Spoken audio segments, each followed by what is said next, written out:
Welcome. We're about to do a deep dive into the hepatitis B virus, specifically tailored for medical microbiologists practicing here in the Netherlands. The goal is to connect that fundamental virology we all know with how it plays out day to day in the clinic. And let's be clear about why this matters so much. To put it in perspective right away, the World Health Organization estimated that in 2022 alone, hepatitis B virus led to 1.1 million deaths worldwide from complications like cirrhosis and hepatocellular carcinoma. So this is no mere textbook virus, it's a massive global health threat. Just a quick heads up on our sources. Everything we're covering today was pulled together using a Gemini deep search. If you want to go deeper on any of this, you can find a full, detailed bibliography in the Notebook LM document linked for you. So here's our game plan. We're going to start small, at the micro level, looking at the virus's structure. Then, we'll zoom out to how it causes disease and how we treat it, focusing on Dutch guidelines. We'll wrap up by tackling the tough topics of drug resistance and the Netherlands' fantastic prevention strategies.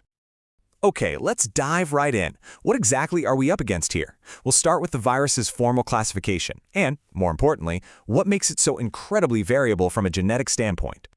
So, hepatitis B virus is the prototype for its family, the Hepadnaviridae. The one thing you absolutely have to remember about them is their unique replication strategy. See, unlike most DNA viruses that affect humans, this one uses reverse transcription. And that process is, well, it's messy. The polymerase it uses has no proofreading function, so mistakes happen all the time. This single fact is the engine driving its genetic diversity and its knack for developing drug resistance. All right, moving on from the genetic blueprint to the actual physical machine. The shape and structure of the hepatitis B virus isn't just an academic detail. It's absolutely central to its entire life cycle and especially to how it fools our immune systems. As you can see, it's an enveloped particle. You've got that inner icosahedral nucleocapsid, that's where the genome lives, and it's all wrapped up in an outer lipid envelope that's studded with viral proteins. This classic double-shelled structure is one of its key hallmarks. And this whole package, the complete infectious virion, actually has a name, the Dane particle.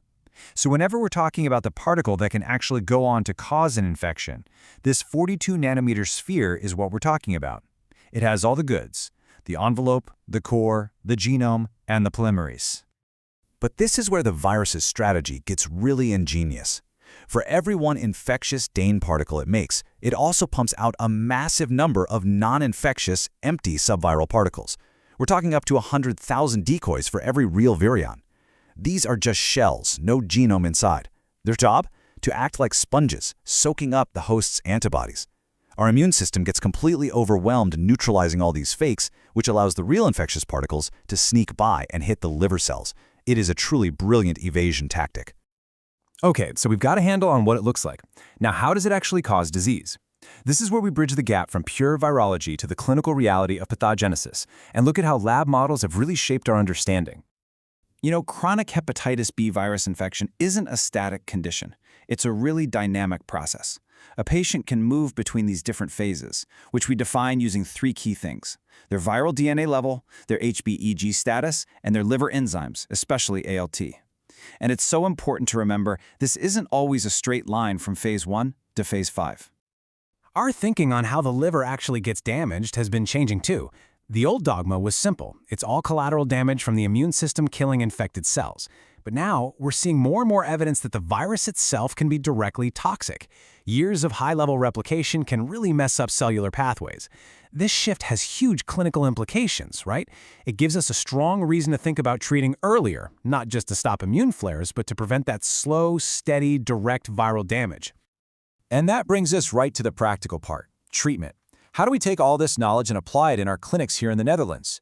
Let's break down the current antiviral strategies.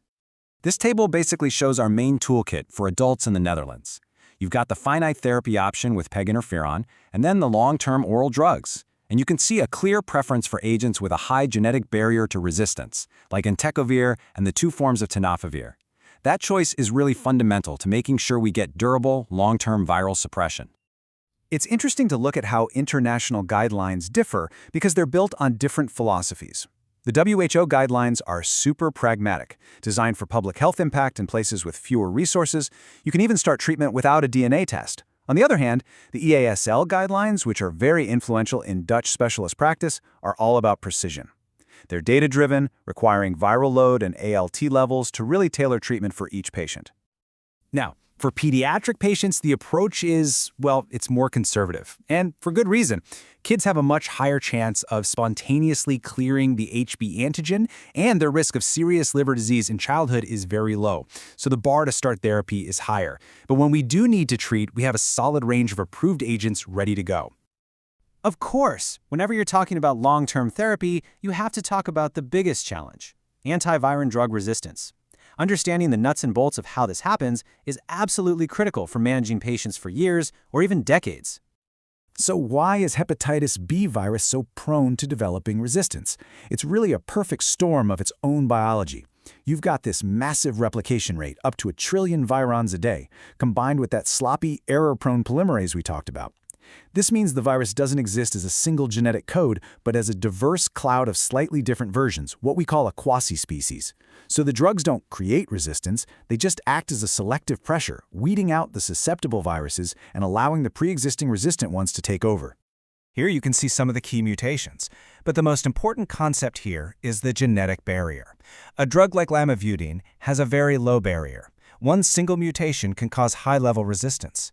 Tenofovir, on the other hand, has a very high genetic barrier. Clinically meaningful resistance is incredibly rare, and that is precisely why it's a cornerstone of our first-line therapy. Now, this is a part of the virus's genome that is deeply concerning from a public health perspective. The gene that codes for the polymerase and the gene that codes for the surface antigen actually overlap. What does that mean? It means a single mutation that makes the virus resistant to a drug can also change the surface protein. The terrifying implication is that by treating a patient, we could inadvertently create a virus that our vaccine-induced antibodies can't recognize anymore, a potential vaccine escape mutant. Okay, let's zoom all the way out now, from the individual patient to the entire population. The Netherlands has a truly robust and multi-layered strategy for preventing hepatitis B virus infection, and it's really a model of public health in action. The Dutch policy for healthcare workers shows a really clever level of nuance. They stratify people by risk. You have risicolopers, or risk runners, who need a protective antibody titer of at least 10 to protect themselves. But then you have risicoformers, or risk formers, think surgeons, dentists, and for them, the bar is set way higher, at 100. Why? It's all about ensuring near absolute immunity to prioritize patient safety and to eliminate even that tiny risk of transmission from a provider who might be unknowingly infected. And so let's end with this question. Our current therapies are amazing at suppressing the virus, but they don't actually get rid of the source code, that persistent cccDNA reservoir that hides out in the nucleus of liver cells. So the central challenge, the real next frontier for our field, is this: how do we finally eliminate that reservoir and achieve a true definitive cure? We really hope this review is helpful and informative for your practice. If you got something out of it, please do subscribe to the channel for more content just like this. And we would genuinely love to hear your thoughts and any questions you might have in the comments below. Thanks for watching.